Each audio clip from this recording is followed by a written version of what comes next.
Ladies and gentlemen, I present to you...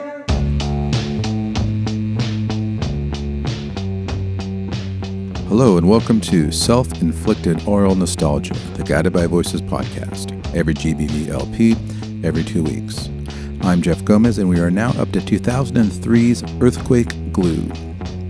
But first, let me say that all music heard in this podcast is played and owned by Guided by Voices. Any reviews or materials cited are owned by their respective creators. A special thanks goes out to Jeff Warren's Guided by Voices database, which you can find at gbvdb.com, and of course, all opinions stated are my own. Subscribe to future episodes or listen to past episodes at everygbvlp.com. If you'd like to drop me a line, you can do so by sending an email to jeff@everygbvlp.com. Now let's get to the show.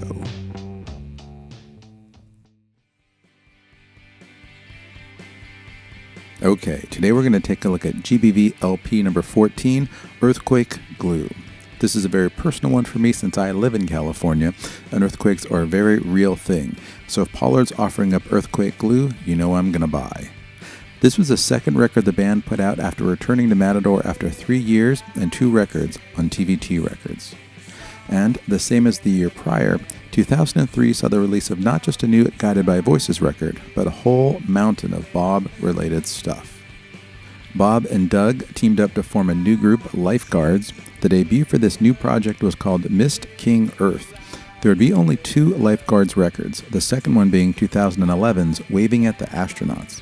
There was a new Circus Devils record called Pinball Mars. Pollard also released a sort of mini solo LP called Motel of Fools. Magnet Magazine called this the soundtrack to a non-existent film, a collection of mumbling noises, tape tricks, found sounds, and some trademark pomp rock, adding that it isn't always listenable in a traditionally direct way, but it's never less than interesting.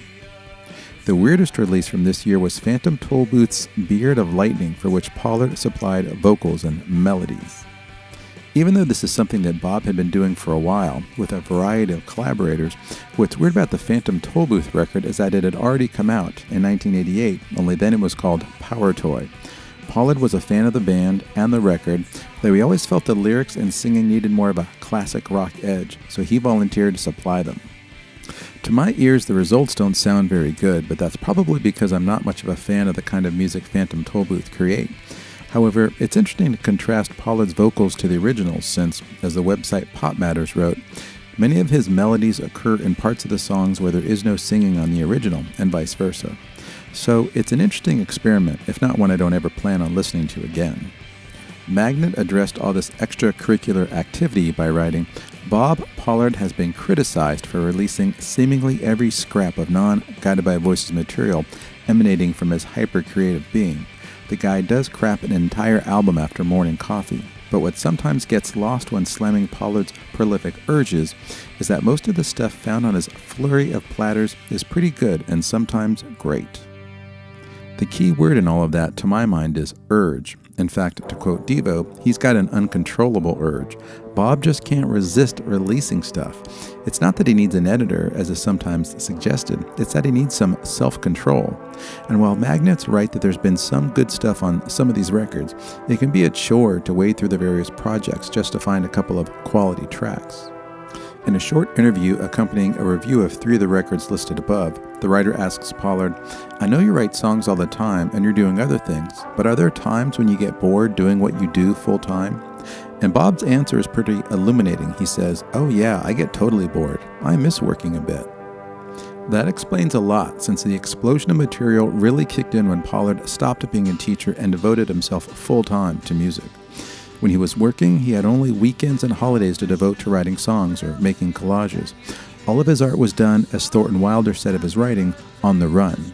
But songs and collages was now what Pollard did to simply pass the time, and he had a whole lot of it on his hands.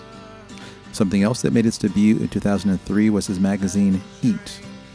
Billed as Bob's literary magazine, Eat's first issue boasted never-before-seen collages, poems, and band names, all done by Bob specifically for this magazine. Pollard's since put out an issue of Eat more or less annually, with issue number 14 appearing in April of 2018.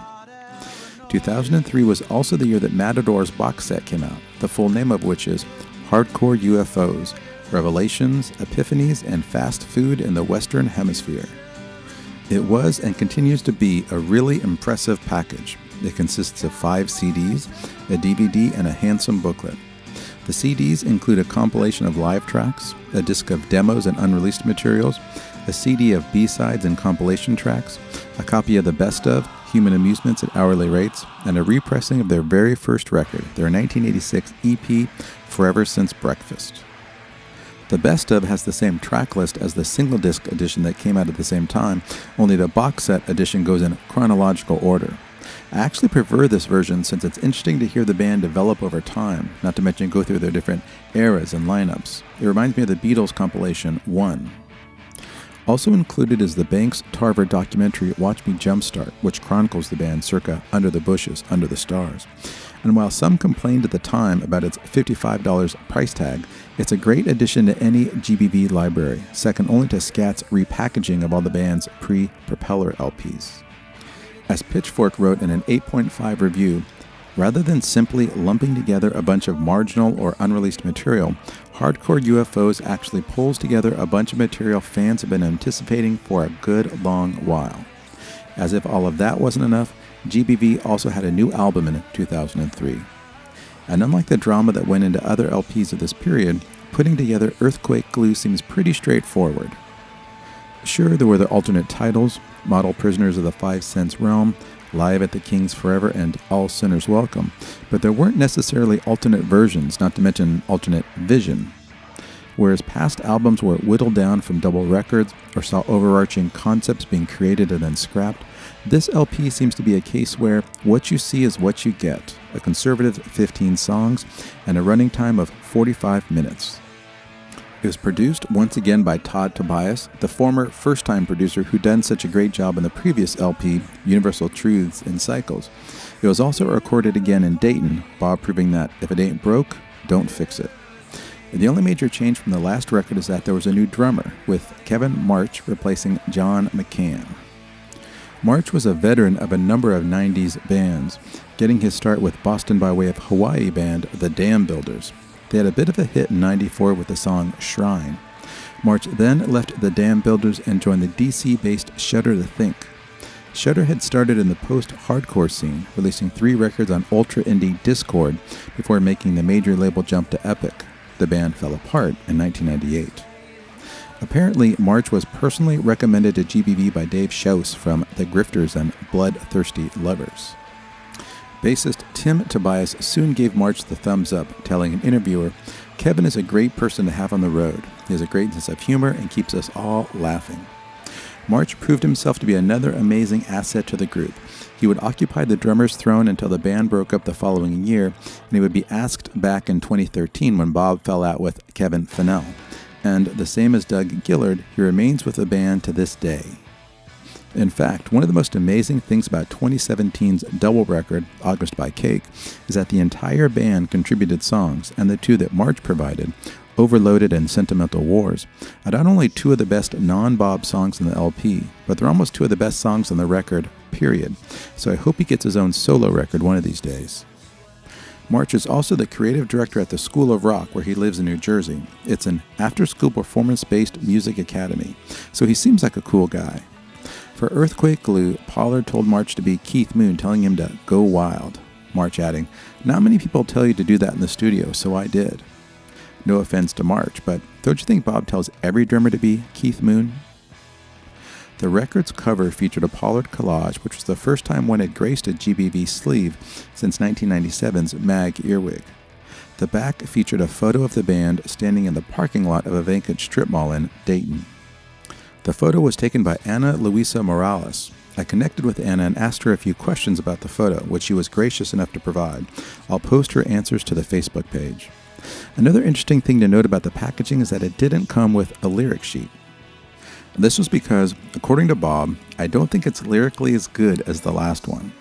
On Universal Truths and Cycles, most of the songs started off as poems. I wrote the melodies later. Whereas on this one, the music came first, so it was a bit more difficult for the lyrics to be poignant. Earthquake Glue spawned 2 singles, My Kind of Soldier and Best of Jill Hives, and videos were made for both songs. The video for Jill Hives is about as nonsensical as they come, featuring a guy in a carrot costume singing the song's lyrics while a quartet of revelers dance around in the background. I sort of wish that one of GBV's best ever songs would have had a more thoughtful treatment, but hey, it was 2003, what do I know? The video for My Kind of Soldier was similarly simple, featuring performance footage as well as a guy named Beetle Bob showing him dancing to the song while inserting facts about him in between shots.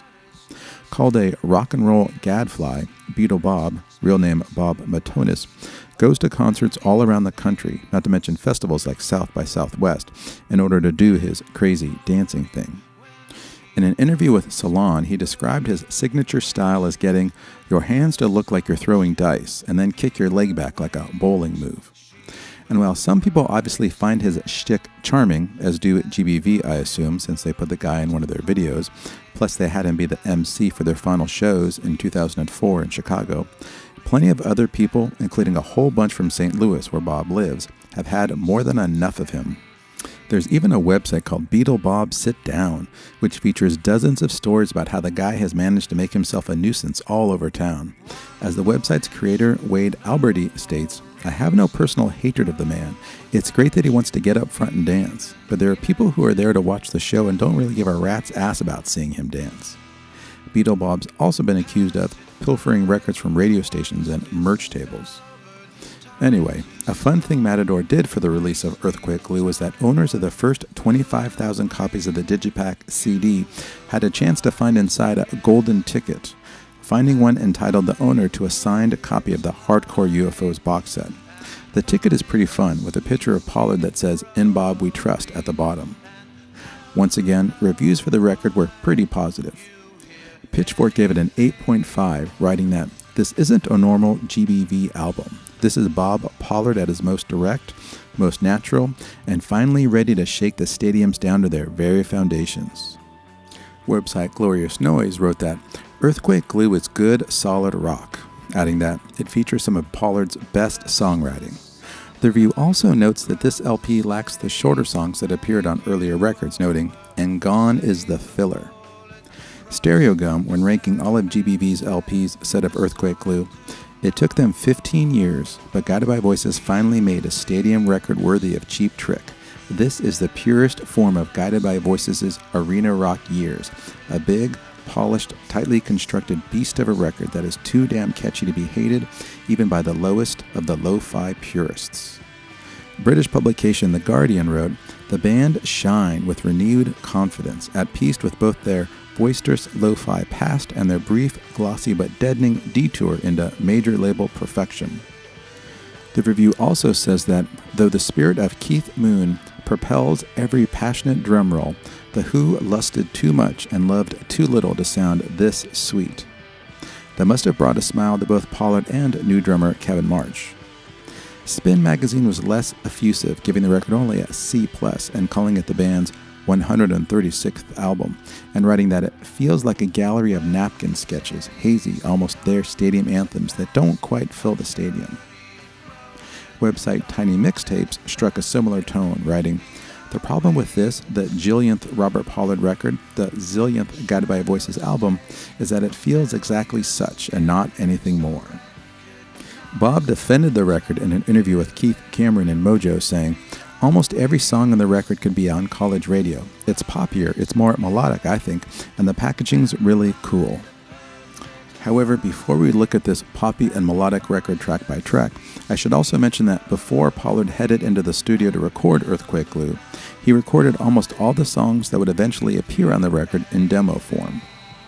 This was presumably what he gave to the guys in the band to teach them the songs. Pollard must have liked the results of what he'd recorded. Reportedly, it only took 5 hours, so he released them as Edison's Demos, a name which was an early contender for the LP's title. Of the 15 tracks that would appear on Earthquake Glue, 12 appear on Edison's Demos. 2, in fact, appear twice in different forms. And there's one song, Blasted But It's Easy, that appears only on Edison's Demos. The 3 songs to not be included are My Kind of Soldier, The Best of Jill Hives, and Of Mites and Men. Pollard plays all the instruments on the demo, which makes it sound a little bit like Springsteen's 4-track LP Nebraska, mixed with one of Bob's own teenage guitar records. For some reason, Pollard, who loves to make up fake band names and record labels, released this himself sort of anonymously. It's not a Fading Captain release, and the cover's a stark black and white photo of Bob sitting around with a few guitars. Only 1,000 copies of the LP were released, which means it's a sought-out fan favorite today. And since we have so many early versions of the Earthquake Glue songs, and since I have a copy of Edison's demos, I'll include and reference these versions on songs where it makes sense to do so. There's also something called the Nate Farley Sessions, which consists of 7 songs the band recorded that June at a basement studio that belonged to a friend of Farley's. During the session, the band played 5 songs from Earthquake Glue, as well as 2 others by Pollard side projects, Bull Spears from Circus Devils and Alone, Stinking and Afraid by Lexo and the Lepers. The EP was given to DJs in the UK along with Earthquake Glue in order to act as a radio session so the band wouldn't have to record one once they got over there. I'm not including any of those versions here, but I'll post a link to the session on the Facebook page. Okay, now let's get to the record. The LP kicks off with My Kind of Soldier.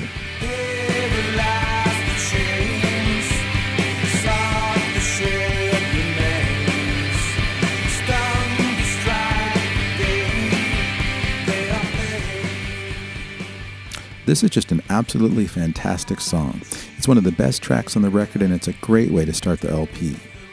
Pollard's long-used military imagery and phrases, for example, there are the LPs, Not in My Air Force, Kid Marine, and We All Get Out of the Army. Not to mention there are the songs, Back to the Navy and The Military School Dance Dismissal. This song follows in that tradition, with some of the lyrical imagery speaking to battles or war, Pollard mentioning shelled remains, a strike brigade, and fighting for control. The track is another one of Bob's pragmatic admissions about the prices that must be paid in life, telling the unnamed soldier, "You can ride on my soldiers when you've won." Basically, you don't get anything for free. Win the battle and then we'll talk. The song was played extensively after the record first came out and was also added to the setlist of the band's 2018 Space Gun tour. Also, according to the liner notes, it was actually recorded at Electrical Audio in Chicago, which is Steve Albini's studio. Second song is My Son, My Secretary, and My Country. With your mission well seen and your kids sulking, happy birthday, Mr. Sink. Throw your flowers in the river. The long intro to this song, it lasts for almost a minute, is played by a group of 8th graders from Esther Dennis Middle School. The school is located in the Northridge section of Dayton and is just about 5 minutes from where Pollard used to live on Titus. The band was then under the musical direction of Tom Frogner. Frogner has since retired from teaching and is now the musical director for the Tom Doherty Orchestra, which is based out of Ohio and bills itself as a nationally touring show and dance orchestra featuring an exciting and entertaining Las Vegas big band show style. The song's lyrics are pretty interesting with some arresting imagery. I just wish the idea were fleshed out a bit more so I knew what Pollard was actually singing about. The "Raw" at the end of the song is credited to the Model Prisoners of the 5 Cents Realm, which is basically a bunch of Pollard's buddies as well as his brother. The third song is I'll Replace You with Machines.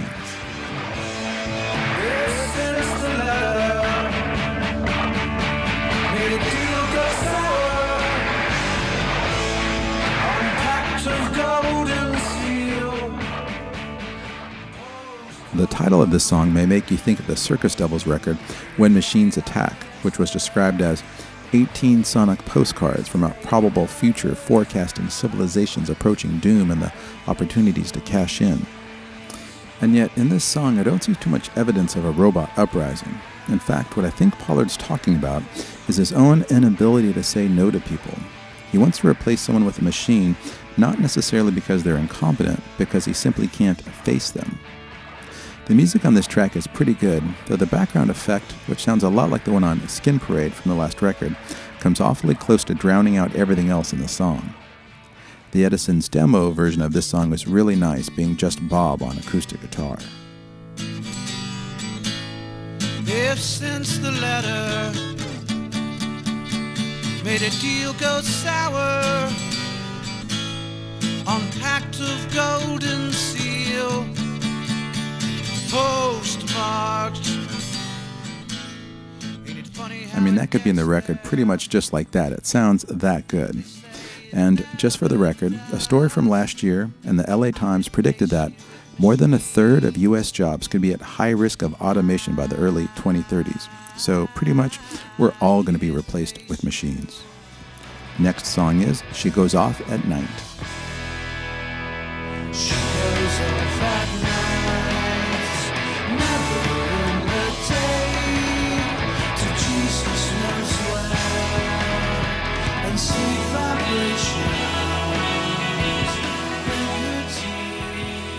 This is a really nice song, with new drummer Kevin March indeed doing his best Keith Moon impression.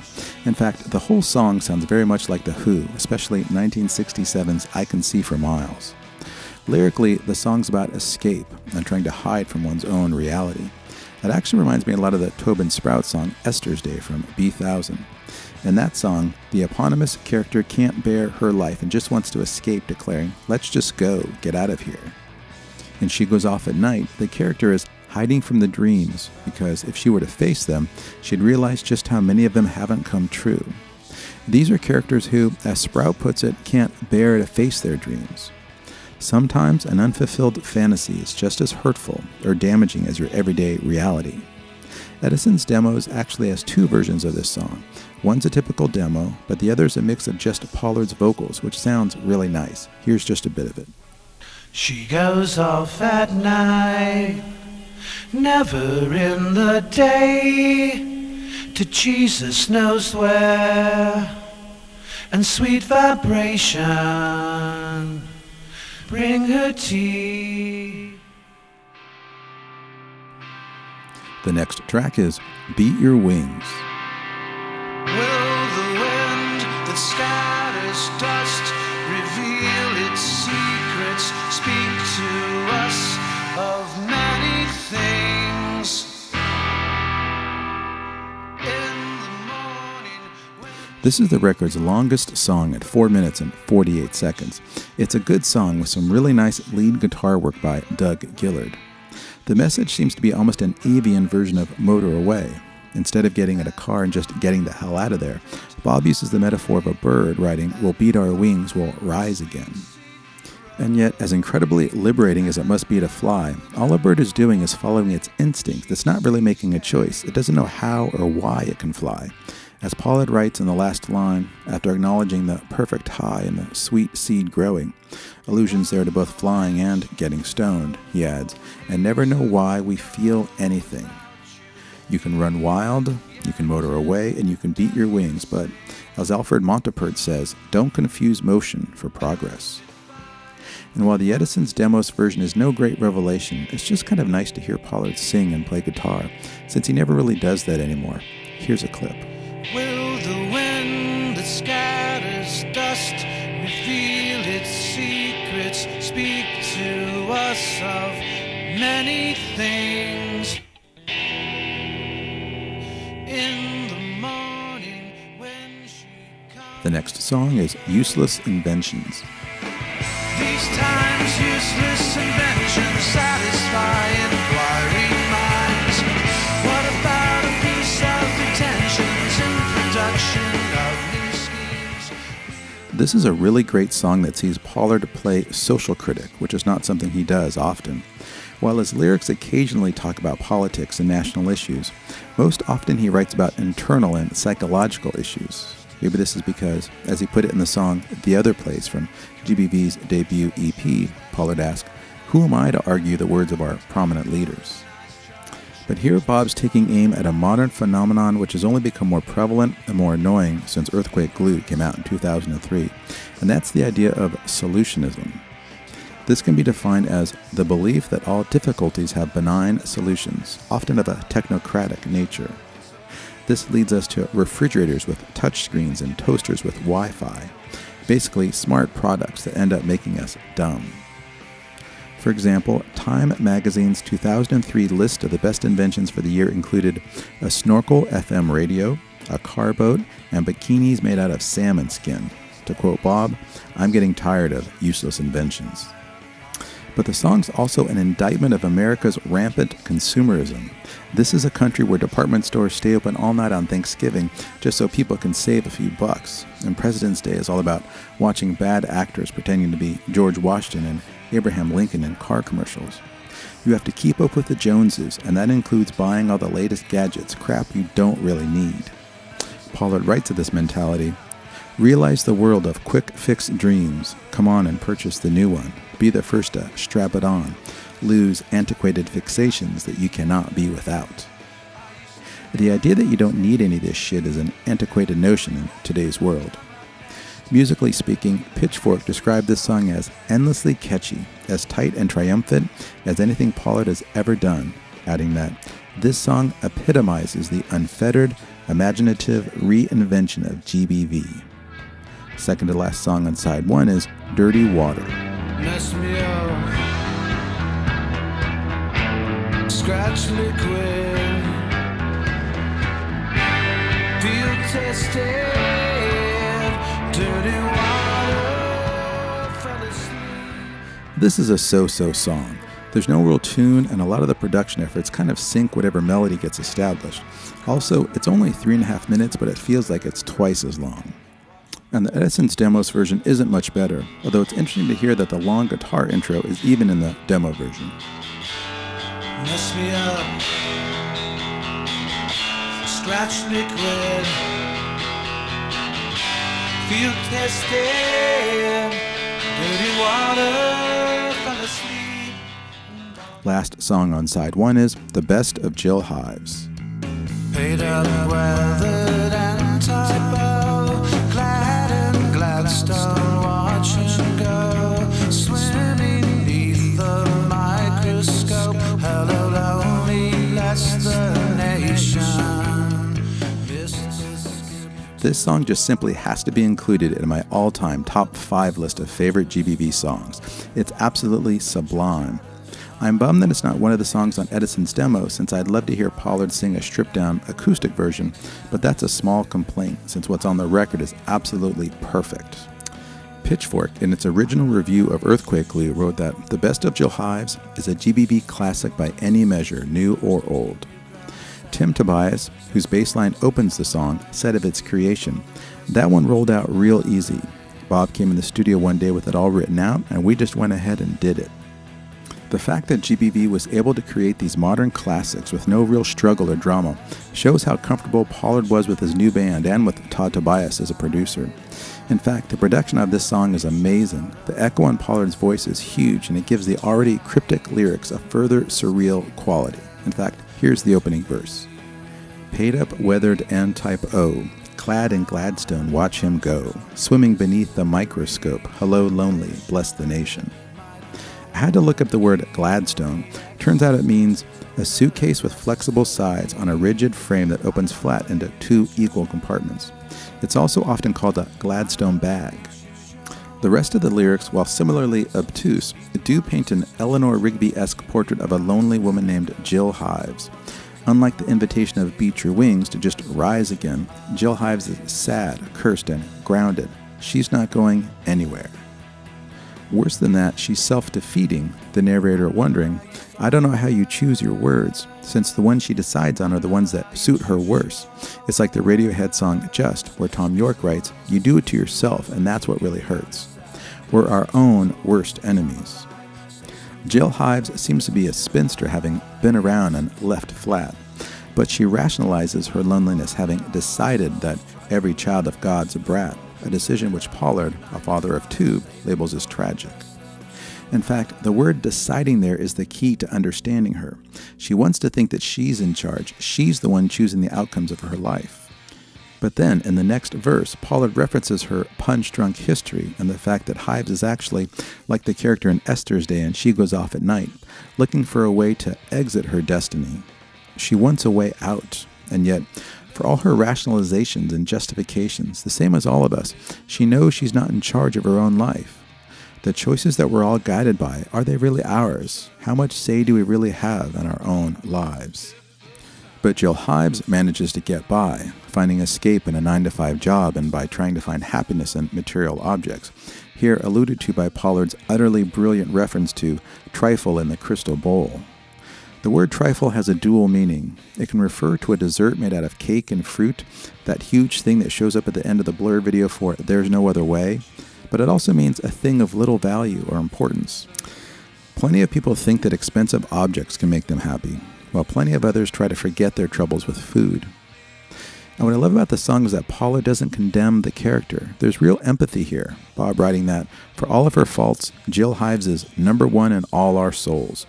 This is probably because he realizes the same way that we do, we're all a bit like her. And just to get some insight into how Bob comes up with his titles, he said of this song, I was having my muffler fixed on my car and I was sitting in the waiting room with some people watching television, so I played this game I play sometimes when I can't quite hear what people are saying. I'll start writing what I think they're saying. There was a soap opera on the DV called The Best of Our Lives, and I must have thought they were saying The Best of Jill Hives. I think the show he's referring to is The Days of Our Lives, which has been running continuously since November 8, 1965. Either way, it's an absolutely brilliant song and a perfect way to end Side 1.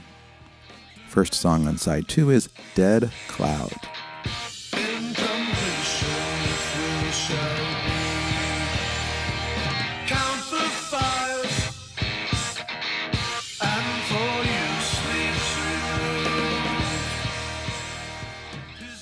This is a pretty good song, with new drummer Kevin March indeed sounding a lot like Keith Moon. I tried to count just how many cymbal crashes were in this song, but quickly lost track. The Edison's Demos version of this song is really nice because it's just Pollard on an acoustic.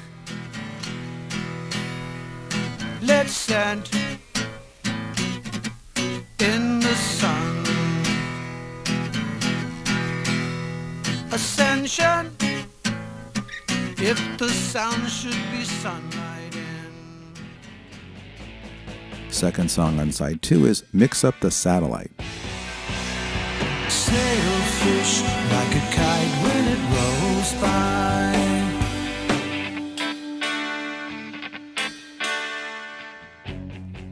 This is a really nice song showing GBV's jangly side. The long outro has an REM if not Smith's vibe. It's really nice, with Doug Gillard showing that he can paint with real color, in addition to just providing blistering licks and solos. The Edison's Demos version of this song is also really nice. It could practically be on the record. It certainly sounds better than anything that was on Vampire on Titus. Sad eyes, they will glow like a headlight.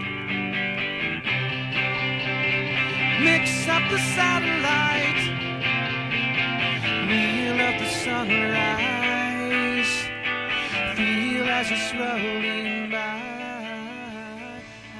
Third song on the second side is The Main Street Wizards. The Main Street Wizards, how can you see them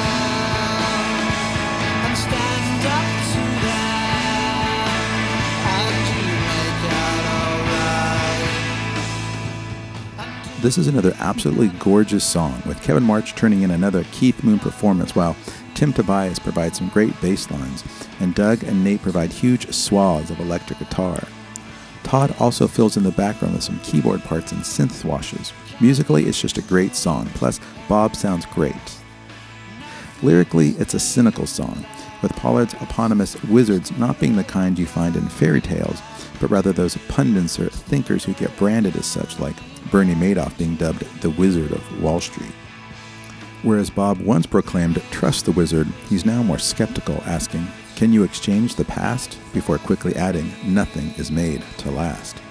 Also, you can't escape these so-called experts, Pollard writing that, "They're coming back to you." Later in the song, Pollard writes, "Can you explain the wrath on everyone's holy path?"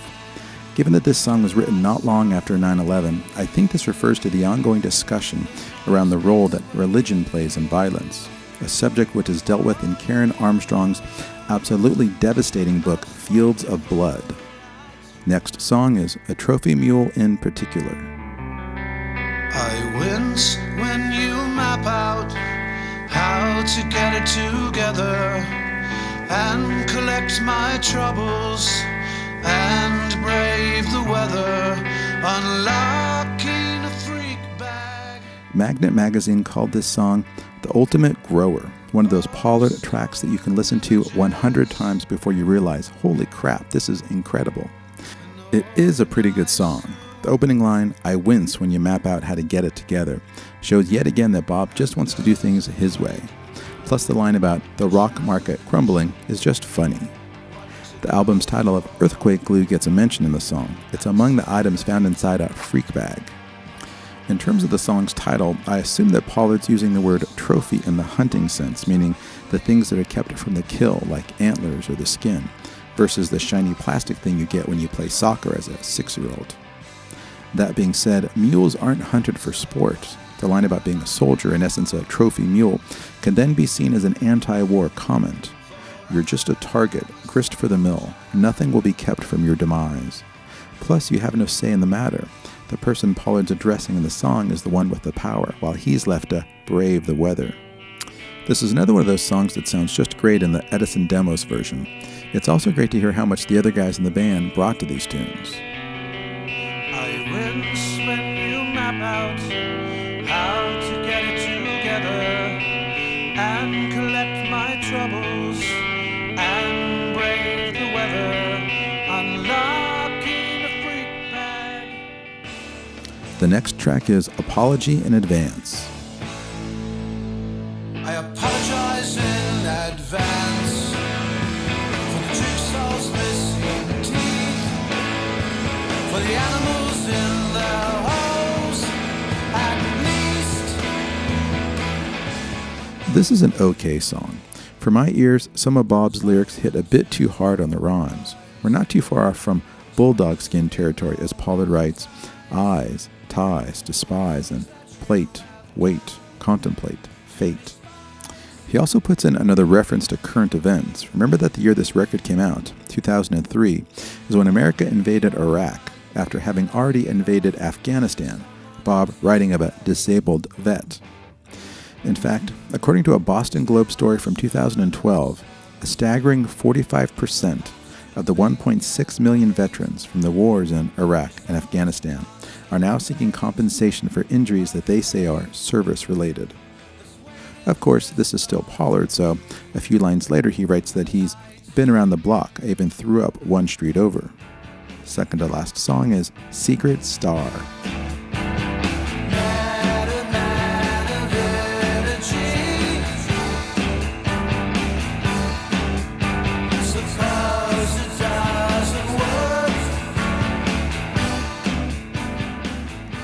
At 4 minutes and 43 seconds, this is the second longest song on the record.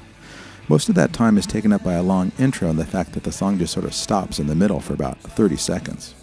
It's a neat song with a bunch of different parts, but it doesn't quite add up to a multi-part epic, the same as something like Over the Neptune, Mesh Gear Fox. Also, the line about a spinster who keeps checking for a special clock remover is a callback to Jill Hives from Side 1.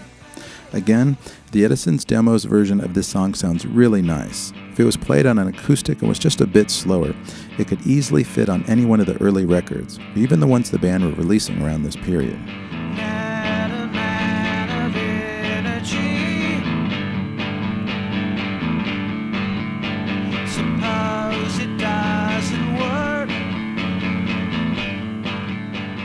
The fact that Bob could sound good in such simple circumstances shows just how far out of his way he went to make his stuff sound rough and fucked up. The same as Tom York with something like Fake Plastic Trees. Bob could sound natural and lush and be pitch perfect, but that's just boring. Life's not perfect, so he doesn't want his music to be perfect. Last song on the LP is Of Mites and Men.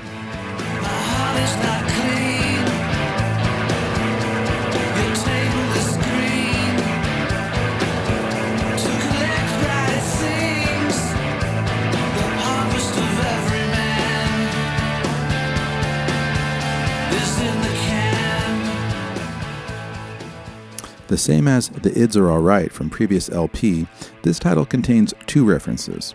First off, it's a pun of John Steinbeck's 1937 novel Of Mice and Men. One of Steinbeck's most enduring novels, the story of Bindlestiff's Lenny and George, what the author calls his great parable of what it means to be human, is still read today. Over the years, it's been adapted into movies for TV and the screen, it's been a Broadway play, and was even turned into a very fine opera by Carlisle Floyd. Pollard here substitutes mites for mice. According to the Illinois Department of Public Health website, mite is a term commonly used to refer to a group of insect-like organisms, some of which bite or cause irritation to humans. And the same as the Ids Are Alright, I don't see a lot of significance in the title in terms of the song's lyrics. As a song, it's okay. It takes a while to get going, and then, once it does, with some nice Doug Gillard guitar work that reminds me of the soloing in The End by the Beatles, the song just sort of stops. I wish it were a bit longer, but other than that, it's a good way to end what's a really good mid-career record for the band.